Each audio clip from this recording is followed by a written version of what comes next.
Olá, meus amores, tudo bem? Hoje nós falaremos sobre a argumentação. São exercícios que vão trabalhar com vocês os aspectos de argumentação lá na apostila 15, lá no capítulo 15 da nossa apostila. Daí, nesse capítulo, a gente vai ver alguns exemplos de redação e nesses exemplos serão analisados os aspectos da argumentação. Bom, esses são os exercícios que vocês vão fazer das páginas 585 a 592. São os últimos exercícios da nossa apostila. A parte de redação está acabando. No entanto, para que vocês possam fazer esses exercícios, o que eu preciso fazer? Eu preciso mostrar para vocês o que é uma argumentação. Num texto dissertativo argumentativo, a argumentação é o coração do texto. É a parte mais importante. Não existe texto argumentativo sem argumentos. No entanto, o que a gente precisa saber para poder consolidar ou construir uma argumentação sólida? Porque mais importante que argumentar num texto, a sua argumentação, ela obrigatoriamente precisa ser sólida. Tem que ser uma argumentação baseada em fatos ou em informações que tenham algum peso, que tenham alguma relevância na sociedade. E para poder construir uma argumentação sólida, existem alguns esquemas que a gente poderia obedecer, algumas ferramentas que nos auxiliam. Tem, por exemplo, a argumentação por meio de raciocínio lógico. É uma argumentação bem simplória. O que você faz? Você tenta mostrar a relação de causa e consequência, ou você pode, por exemplo, explicar o tema da redação, né? Você vai fazer uma breve explicação lá no começo do seu texto, e nessa explicação você vai criar uma linha de raciocínio para que o leitor possa raciocinar com você. Existe também aquele tipo de argumentação que a gente faz por meio de exemplificações. Quando a gente pega exemplos da mídia, dessas coisas que a gente vê na TV, ou lemos nos jornais e revistas e tal, e nos blogs, a gente vai usar essas matérias ou essas fontes de pesquisas e de informações como base para a argumentação dos nossos textos. Outro tipo de construir uma argumentação é quando a gente apresenta aquilo que nós chamamos de dados estatísticos. Imagina que a gente está falando, por exemplo, da pandemia, do cenário atual. A gente pode usar os dados estatísticos do começo da pandemia até o presente momento no qual ela se encontra. De onde a gente pode tirar esses dados? Na internet está repleta de informações. Nas mídias só falam da pandemia. E institutos importantíssimos têm feito pesquisas quase que diárias para poder demonstrar a que pé estamos nessa questão da pandemia. Então, sendo assim, a gente pode usar os dados estatísticos apresentados nessas pesquisas como fontes seguras, como, por exemplo, o IBGE, Ministério da Saúde, Fundeb, Ministério da Educação. Independente do tema, vai sempre ter alguma área específica que faz pesquisas e nessas pesquisas apresentam esses dados. Você pode tirar esses dados como argumentos sólidos do seu texto. No Enem, especificamente, nas propostas de redação, sempre vem um texto base. Nos textos base, vez por outra, em algum dos textos vai ter algum dado estatístico. E você pode usar essas informações a seu favor ao produzir o seu texto. Ok? Outra maneira de fazer uma argumentação sólida é quando a gente escolhe usar argumentos de autoridade. O que são esses argumentos de autoridade? É quando a gente faz citações de pessoas que são especialistas da área, cientistas, professores, filósofos, médicos, enfim. A gente usa algum nome de referência daquela área de estudo e aí fazemos uma referência a essa pessoa. Nós citamos o nome dela, uma fala dela e tal. Essa citação é um tipo de argumentação sólida também. Outro tipo de argumentação é quando a gente chama de contrapor pontos de vista contrários. O que é isso?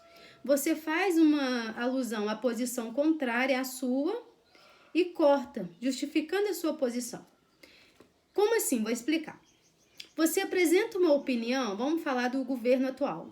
Você apresenta uma opinião que é contrária àquilo que você acredita. Se você acha que o governo não tá bom, você fala que tá bom nesse sentido, para que em algum momento do texto você possa contrapor. E aí, quando você for contrapor, você vai mostrar que os malefícios são muito maiores em relação aos benefícios citados ao longo do texto. Isso chama contraposição. E essa contraposição serve como base para você poder justificar o seu posicionamento. Porque você posiciona-se dessa maneira e não da maneira contrária. É muito bom esse tipo de argumentação, mas é muito perigoso. Por que é muito perigoso? A gente está em ano eleitoral. E aí, cada um tem o seu partido, sua preferência, ok? E aí, o que acontece? Você está num debate com amigos, com colegas, ao invés de defender aquele partido a qual você acredita, você passa por criticar o partido da oposição. E critica, só mostra os pontos ruins da oposição. Essa repetição exagerada de ideias pode fazer com que você caia na contradição, você caia na incoerência e você passe a acreditar como aqueles que são do outro partido. Entenderam? Então, essa contraposição, ou contrapor um ponto de vista contrário, é um tipo de argumentação sólida muito bom, porém muito perigoso. Eu recomendo só para aqueles alunos que estão muito treinados mesmo com a redação do Enem e são muito seguros de si, ok? Outro tipo de argumentação importantíssimo, que a gente não pode negar, é aquele que a gente vai chamar de alusão histórica. É fundamental que façamos alusões históricas no nosso texto. A gente viu na aula passada, quando falamos sobre os modelos de redação nota 1000 e tal, as competências e habilidades do Enem, tem uma competência, a competência da argumentação, por exemplo, que ela vai avaliar até que ponto você, aluno, está inserido no contexto social e até que ponto você consegue fazer associações com o que está acontecendo agora a um outro momento, ou a um outro período, ou a um outro acontecimento. Por exemplo, a gente está falando de pandemia. A gente pode, por exemplo, citar a gripe espanhola e tentar fazer uma relação de sentido no aspecto de expandição. Como expandiu rápido a doença? Podemos sim. E isso é uma alusão histórica, uma vez que a gripe espanhola é um acontecimento lá do passado, não de agora. Ali que eu posso usar elementos da literatura, da língua, da geografia, da matemática, da biologia, da física quântica, da filosofia, da psicanálise, para poder fazer uma associação com o tema que eu estou escrevendo. Bom, se for um tema que admite qualquer uma dessas associações, obviamente que você pode fazer. Você pode fazer alusão histórica com o que você quiser. Você pode usar letra de música, você pode usar funk para poder justificar as questões sociais que estão ocorrendo e fazer uma alusão histórica. Você pode fazer alusão históricas como com revistas em quadrinhos. A Débora Aladim, a youtuber, ela faz o tempo todo alusões históricas quando ela vai escrever suas redações e ela se inspira nas histórias em quadrinhos que ela tanto adora, que ela tanto lê. Não tem problema. O texto é jovial, então você vai falar daquilo que está assim na sua área, né? Você tem uma área ali de conhecimento, de abrangência, e você vai até onde você conseguir. E você vai fazer essa conexão com outras informações, com outras disciplinas, com outros dados, com outros elementos, se você souber essas outras coisas todas. Então, é importantíssimo a gente conseguir fazer uma alusão histórica no nosso texto dissertativo argumentativo. Pode usar os textos da literatura, pode usar os períodos e movimentos literários, pode usar questões da geografia, da ciência, da biologia, da matemática, da física, da química, de qualquer outra disciplina. Vocês são livres. Vocês podem fazer alusão histórica com qualquer época já vivida nessa era, nessa sociedade, tá bom? Vocês podem ir lá na era medieval e tentar construir uma alusão histórica sólida que caiba no contexto, naquele tema. Tudo bem, não tem problema. Isso é alusão histórica, por isso que leva esse nome. Histórica, porque você vai investigar a história que existe por trás desse tema, desse fato, e alusão é uma referência que você faz a esse fato, ok? Ali que eu tenho muita dificuldade em argumentar, não sei fazer isso. Então eu vou dar para vocês 3 argumentos coringas. Um deles é quando você usa o legado histórico, você vai usar o contexto social no qual a gente está inserido como um motivo para construir sua argumentação. Esse é um argumento coringa que não tem como errar. O outro é quando você vai aplicar sobre a insuficiência e a inexistência de leis.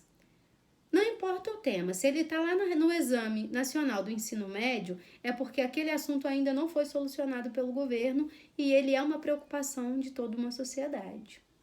Então, se ele ainda não foi resolvido pelo governo, o que a gente subentende? Que há insuficiência nas leis ou a inexistência de leis. As leis existem, mas não são suficientes, ou elas simplesmente não existem. Então, se elas não existem, você pode usar como argumento a inexistência dessas leis e promover lá no último parágrafo, como proposta de solução, a criação de novas leis, ou a reformulação das leis que já existem. É um tipo de argumentação coringa que não deixam vocês na mão nunca na vida, beleza? E outra forma de construir uma argumentação sólida, culpar o sistema. Uma vez que você diz que o sistema é falho, você deixa bem claro que aquela temática discutida naquele texto, naquela proposta do Enem, só existe porque o sistema falhou nesse sentido. E o sistema que a gente fala são os órgãos governamentais, ou o sistema de modo geral mesmo. Sistema familiar, sistema religioso, sistema político. Então, qualquer um desses que você quiser culpar no seu texto, fique à vontade de construir a sua argumentação com base nisso. Beleza? Hoje é só isso. Vai ser simples mesmo. Muito em breve, assim que vocês entrarem no 3º ano, vocês terão uma aula exatamente semelhante a essa, porém um pouco mais intensa, para poder reformular ainda mais a questão das argumentações com vocês. Esses argumentos são coisas particulares minhas, não estão na apostila. Na apostila, vocês vão fazer a leitura dos textos e a realização dos exercícios, que são até a página 592, ok? Vocês terão uma semana de folga, eu acho, e aí vocês podem entregar esses exercícios até quinta-feira da outra semana, ok? No mais é isso. Beijos de luz. Se tivermos semana de folga, bom descanso para todos nós. Tchau, tchau. Saudades. Beijo, beijo.